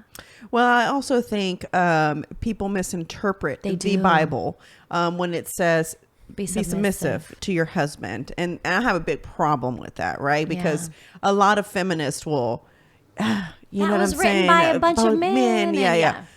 And that's okay. and that's not what the Bible is saying, but that's cool. You know what I'm saying? If that's how you, right? We all have, it's like, it's like you said, everybody has to go through own experiences, has to kind of like, you have to live to or go through things to be able to mold yourself, to become who you are, to think the way you do. The way we act or the way we is because of all the things that have come in life, right? And we've kind of taken them and we've kind of, well, this is what I know I'm not going to do, but this is what I know I will do because it's worked for me, right?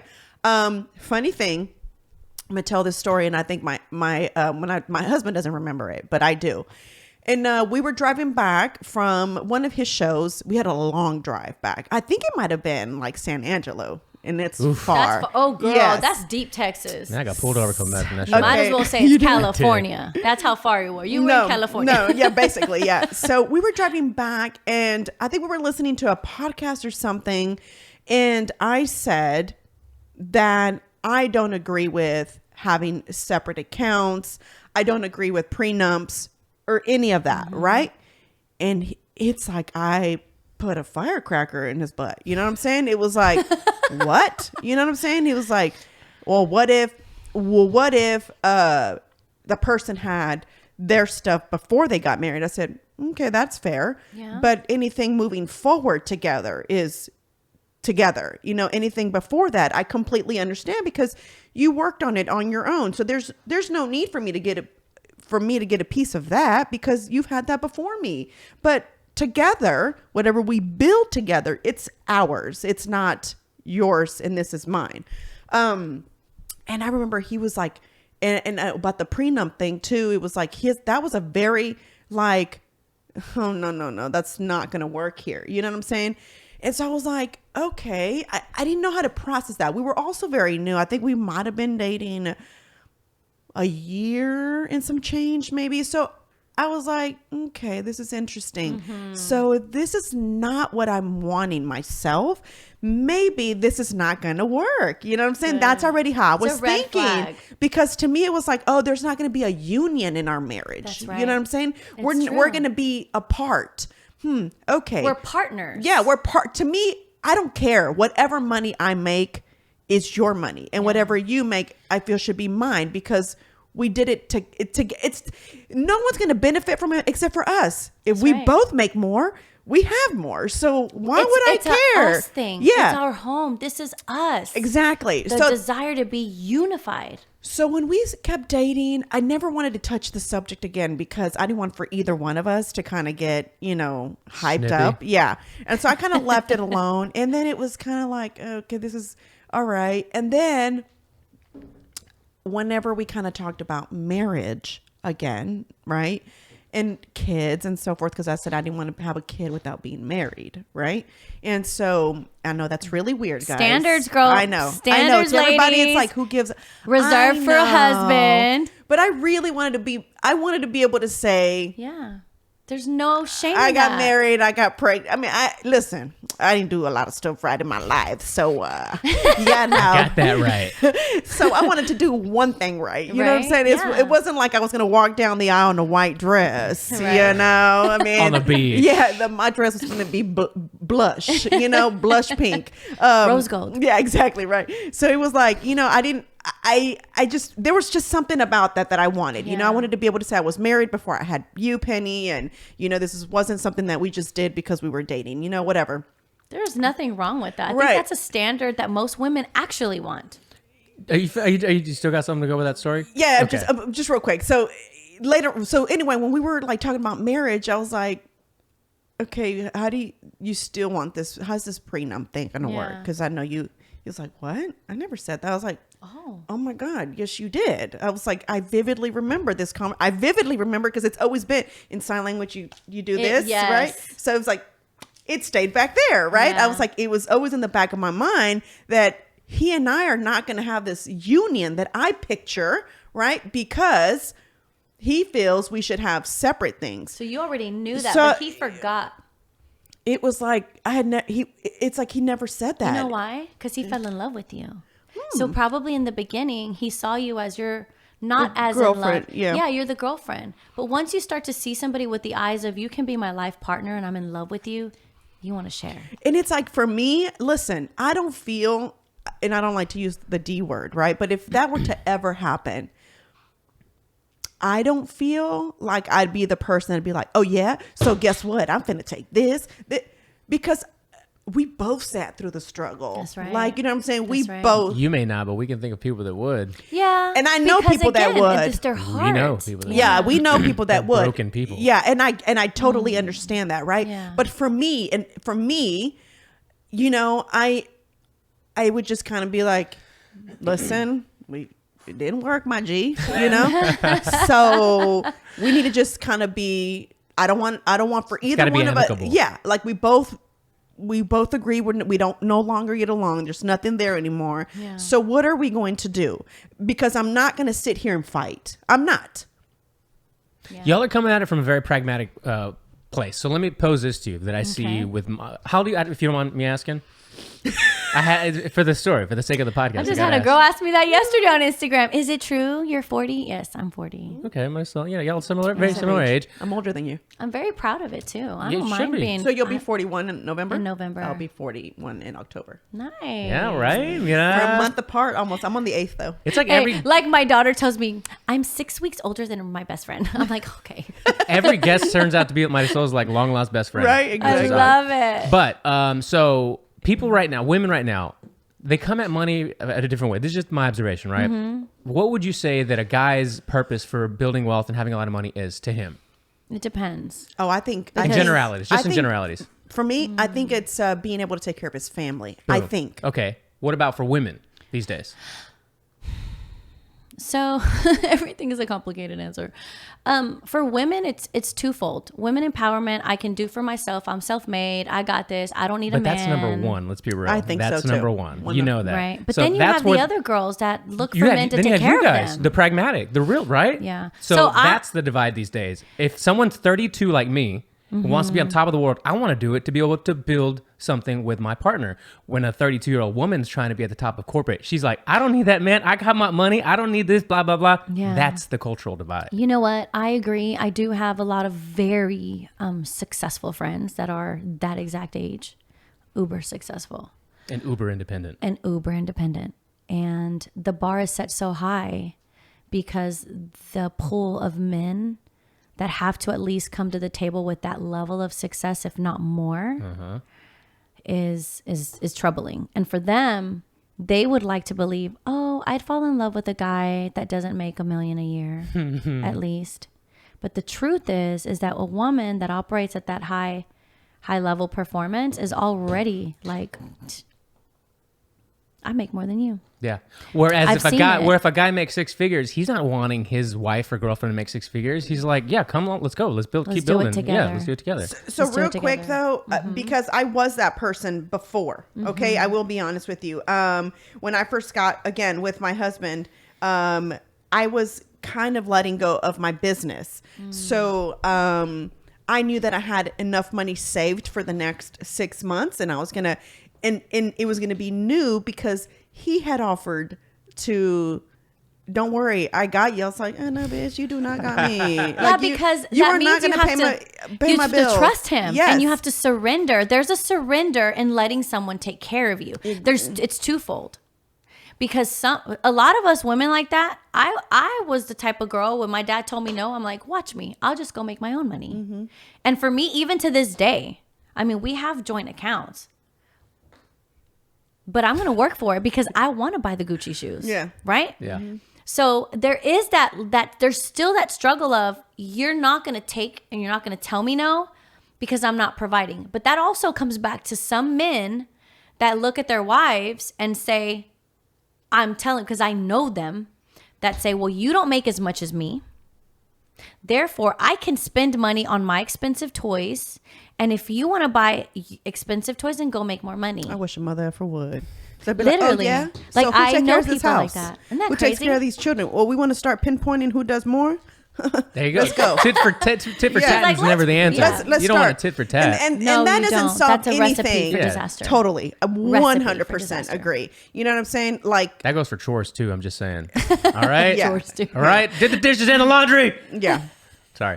No. 20 point system. Because when I first started dating him, and I knew that this, you know, it was kind of like, damn, I remember he moved into my apartment, and I remember I was sitting there trying to figure out, like, okay, I have 6 months to, you know, I could probably go almost a year without having to need anything, you know what I'm saying? And so I was like, okay, cool.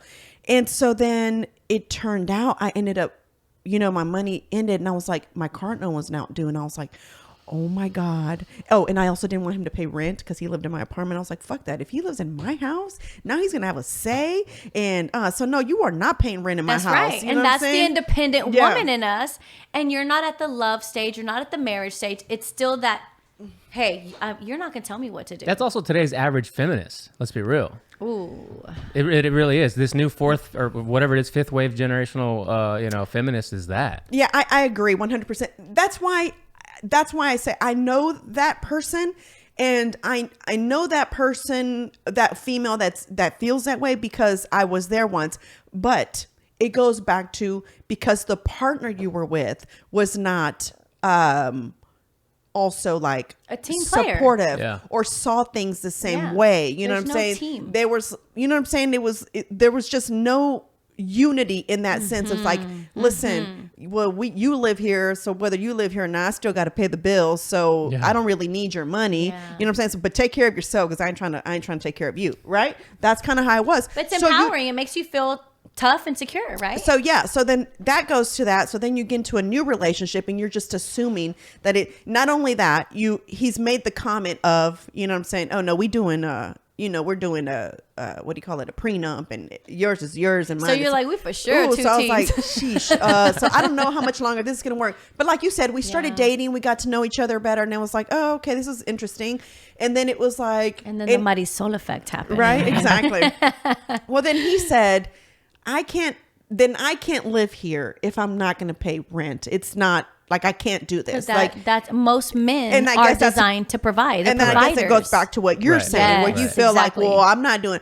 And I was just like, okay, well, I guess you can't live here then. You know, that's kind of I felt, right? At the time, I was like, then I guess you can't live here, because I didn't want to feel like he could take anything from me at that time. You see what I'm saying? Deep. And so I was just like, yeah, okay, well, let's think about Look, how if you can't let a woman take care of you, you got to go. Yeah, right? And so then that's kind of how it was. Yeah. And then it was like, oh, so no, this is how it should be. My mom... Y'all, we all talk about my mom on this podcast. Someone left a comment. She's got to be a guest. Yeah, listen, somebody left a comment on the podcast. I'm sorry, on a picture that I posted of my mom for Mother's Day. And they said, oh my God, it's so good to see her face, because you talk about her so much, but it's nice to see her face. So I thought that was kind of cool.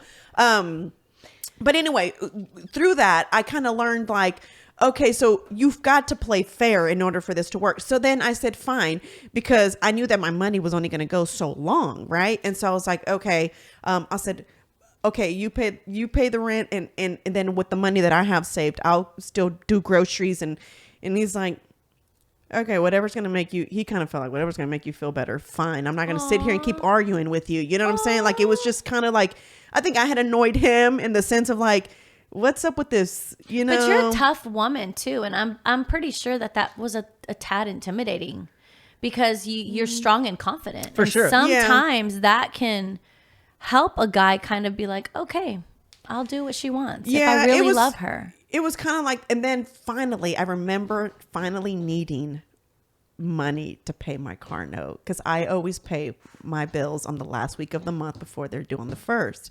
And I was like, oh my God, like my palms were sweaty. I didn't know how I was going to ask and tell him that my car note was due. It needed to get paid. And so I remember like pacing back and forth in my apartment, like, okay, when he comes home, how am I going to say this? Because I don't like to be late on my bills. And I was like, all right, okay. Hey, how was your day? Yeah, you're trying to be all nice. I'm like,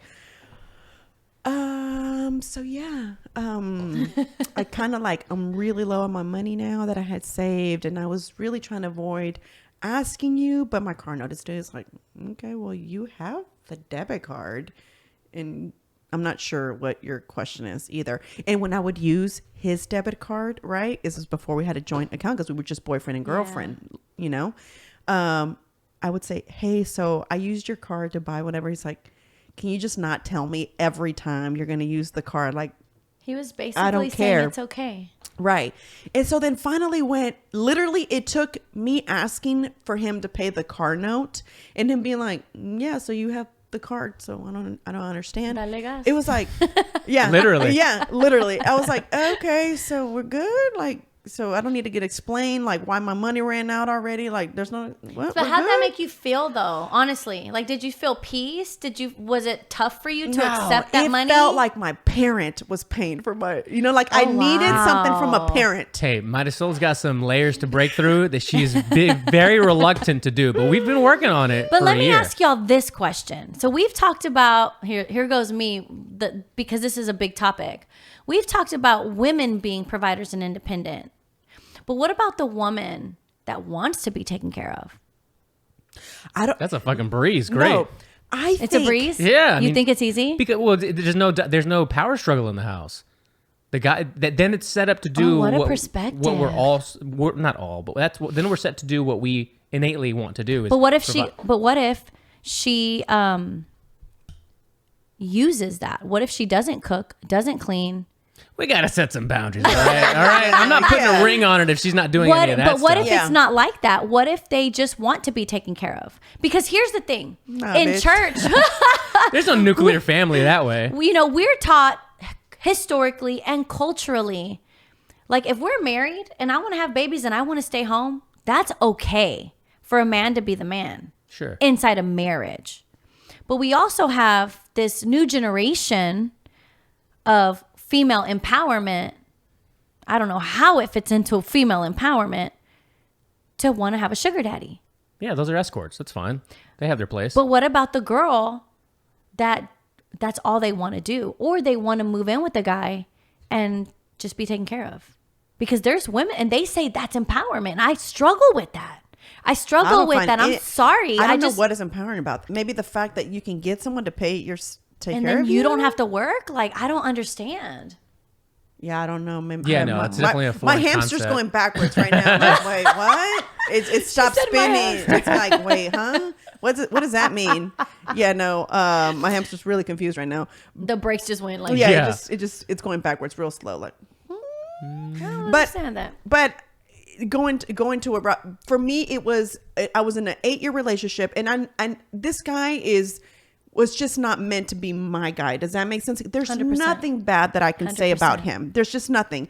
No disrespect to my husband. My husband, to go back, my husband was the person I needed for me. Amen. Does that make sense? So while I don't like to really talk about my ex or my past, because I feel like it's disrespectful to him, I'm just going to be honest. There's nothing wrong with him. I was just not the person for him. That's right. And we weren't made to be together. We weren't. I was too strong-headed. I was too bossy. Too strong of a woman. I was just too much of that. Words. He needed somebody who liked routine. He needed somebody who is preparing for their 401k. Not saying that we are not, but you know what I'm saying? Like security, likes to know, has a routine, while I'm somebody's like, all right, so I got this business going. I got this one going. What else can I do? I got two, you know what I'm saying? You're an I personality. It's what we call I personalities. And a personality like that is what we call a C. They're almost OCD, but they have all the C tendencies: compliant, by the book, strategy. They cannot operate with disorganization or chaos. Everything needs to be planned.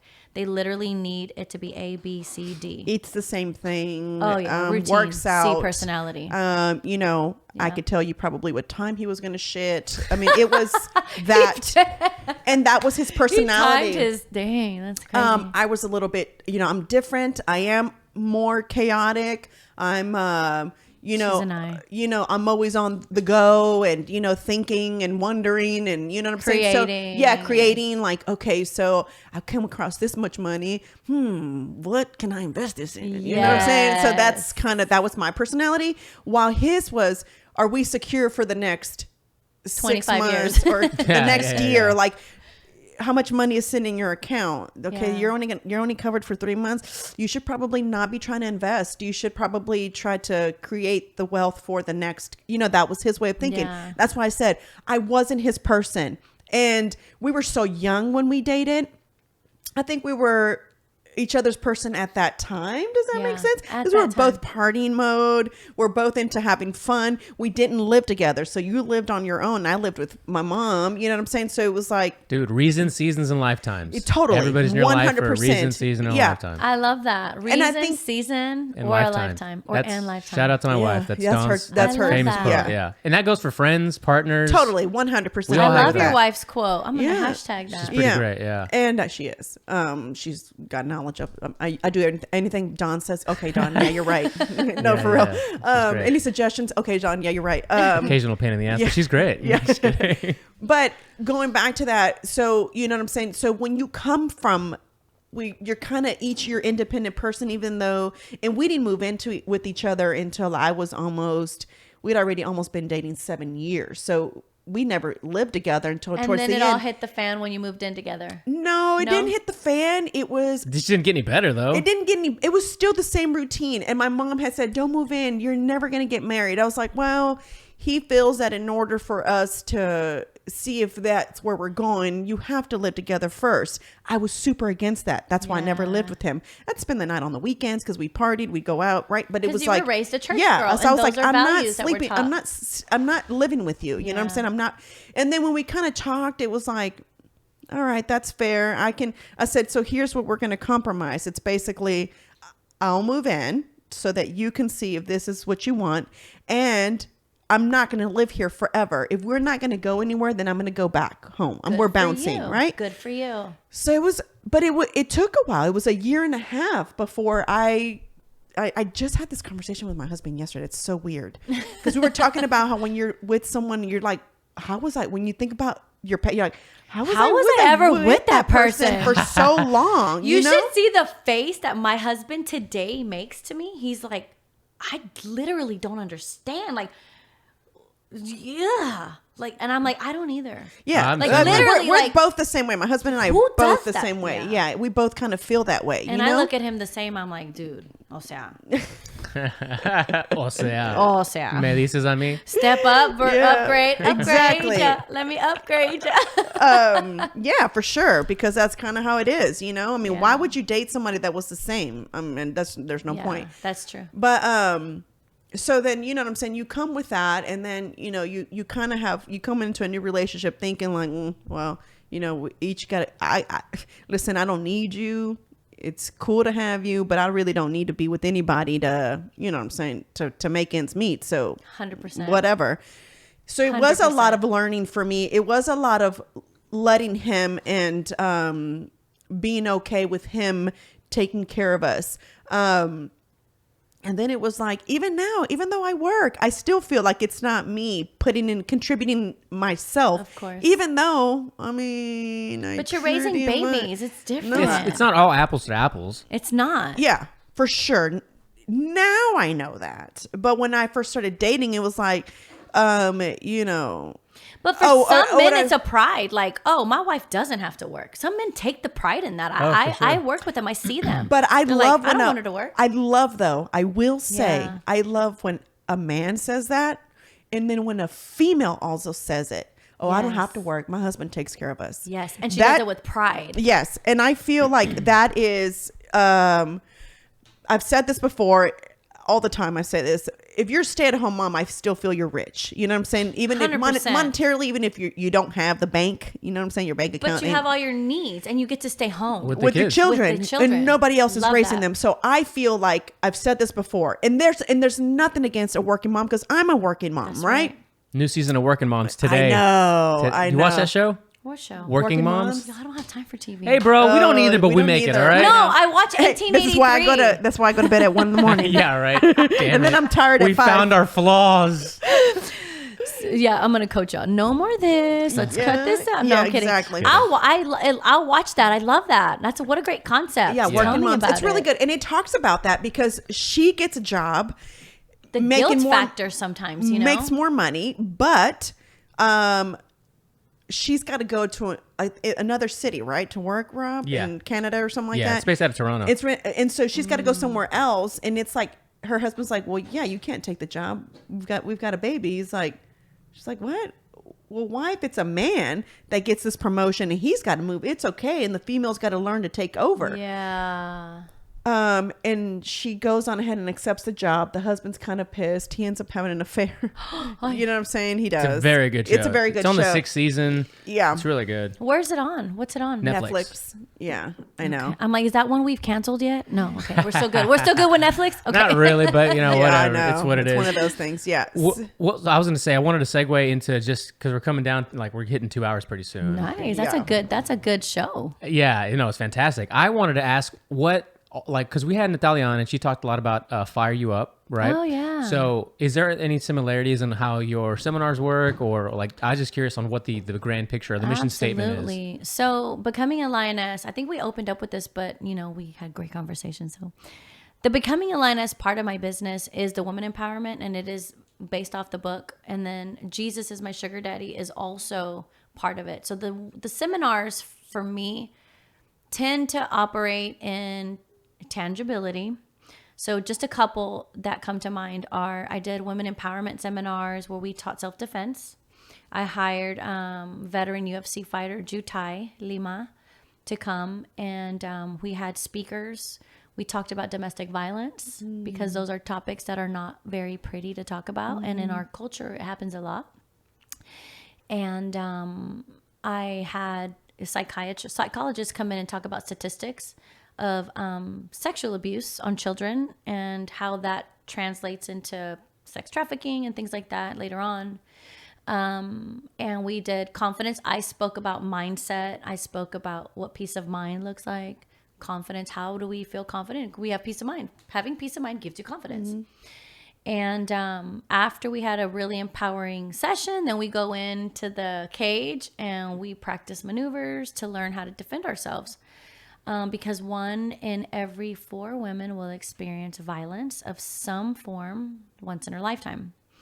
And so I do like to hit topics that kind of make people feel uncomfortable.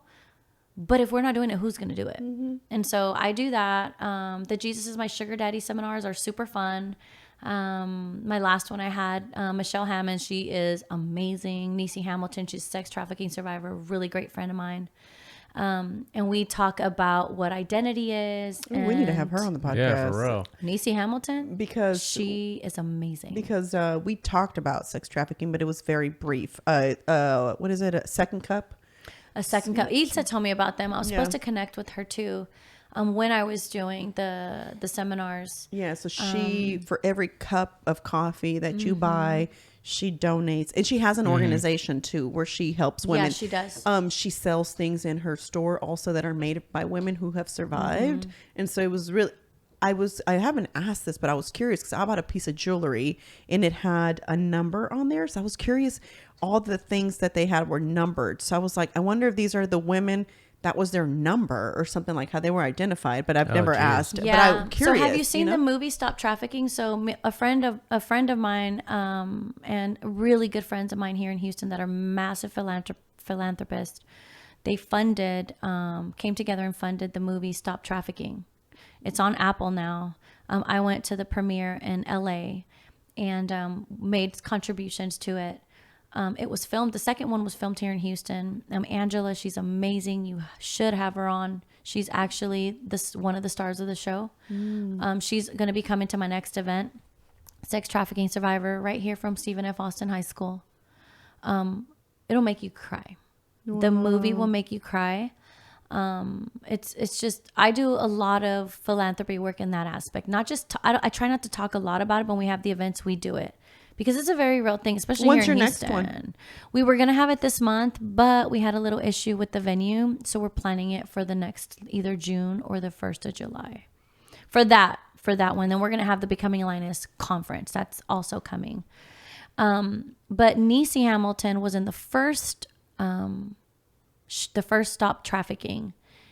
And her story, I won't tell you all of it, but she ended up having to marry her pimp because she was underage and all his charges went away. And so there's legislation that she's fought for that time. It's a crazy story. Like, she's amazing. I can't tell you all of it, but I'd be surprised if there's not a Netflix documentary about her in the next year. I'm just telling y'all.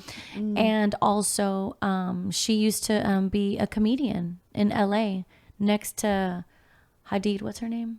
Hadid. What's her name? With the T. You know, Tiffany Hadid. No, Haddish. Sorry, Hadid. Sorry, y'all. Don't get mad. That's the model. That's the model. So she actually, used to perform on stage with her. She was a awesome comedian. She's phenomenal. She is the real deal. She'll come up here and have you cracking so hard you will be laughing. Me and her were in LA going through Target and people were following us around because we were just a total hoot, just cracking up and laughing and busting jokes and screaming at each other over the things. And I'm like, y'all, we're from Houston. We don't know how to y'all forgive us. And then I had my Jesus, my sugar daddy shirt on and everyone's like, what is that? What's that about? And we're just, she's part of my Jesus, my sugar daddy. And we're writing a book. Same title, Jesus, my sugar daddy. We talk about identity and as a woman, who answers that question for us and who do we let provide for us and why, right? And then Michelle Hammond's also, she's part of it too. Wow, that's awesome. So that's Becoming a Lioness. The book that's the first book. Second book is Jesus, my sugar daddy. We talk finances, talk identity, talk about provision, talk about who we allow be our daddies in our lives and why. We're going to cut it off here, but this is a subject but because they've got we can a podcast go into the next too. one. Yeah. But something to think about that I wanted to make a point was this. Growing up, even though my grandmother had no education, right? Like she didn't go to college or, finish high school or anything like that. But the money my grandfather made was kind of given to my grandmother, although she wasn't in charge of paying the bills, right? My aunts That's true. They used to come home and give it to the wife. But my grandmother always stashed the money. And so she's always had money because she just knew to hold it. It was crazy, right? Yeah. So I just think going back to all that, it's like stay-at-home moms, you know what I'm saying? Yeah. If they're also a lot of them are the finance directors as well. That's right. That is the term, a finance manager of the home. Of the home, because your husband comes home from working, you know what I'm saying? And it's like, all right, so listen, I done did my job. So the money is in the account. It's your job now to make sure that we're set for, and not everybody runs like that. I know that, but a lot of times it just made me think about it right now. I was like, wait, my grandfather used to come home and I remember like, oh, here's a check. And it's like, okay. And then she handled it. And she handled the finances. And I remember when we would do the marriage seminars, they would say, sometimes men are not equipped to manage it. They're bad at managing. And so if the woman is better, let her manage the finance. And I've seen, in past my ex-mother-in-law, the same thing. Come home, hand the check, cash it. It would go under the mattress and it'd just be stacked up forever. And then my mother-in-law today, when my father-in-law was in prison, she saved every dollar. So that by the time he got out, there was money for them. And she worked hard. That's a whole story. It's a whole story. We're gonna have to do a part 2 and 3. We gotta have a couple parts. We will. Thank you for being on. Tell everybody where they can find you. If you're gonna send me hate stuff, don't find me. Go find Marisol. She already gets it. I already get it. No, but I love everybody. If you need some empowerment, I promise, just send me a message. I will lift you up. And it's not because you have to believe in yourself, but it's because of my fundamental belief system that we were created with everything we need. We already have that. And because I believe you already have that, I'll help empower you. So you can find me on Instagram. Crystal.lioness is my personal. You'll see my dogs. You'll see me working out. It's like personal stuff. And then Becoming a Lioness, the RE source, ARI, which means lion in Hebrew. So the RE source is also there. And we have a women in leadership group that everybody's welcome to send us a link, a message, or an invite. It's by invite only. So just send me a DM and I will send you the link. And Facebook's not really, it's just there, but it's for business purposes. I don't think nobody knows. Well, we've laughed, we've cried, we've thought, we've solved some problems. It was a good episode. Yeah, it was a great episode. Thank you so much for being on. I really appreciate it. We need to have you back for part 2 for sure, because obviously this conversation was not done with. So thank you guys for listening. I really appreciate it. If you haven't yet, please make sure to check out our Patreon at HERR Lounge Podcast Patreon.com/HERR Lounge Podcast. Come be a part of her world and join our Discord. See y'all next week. Bye.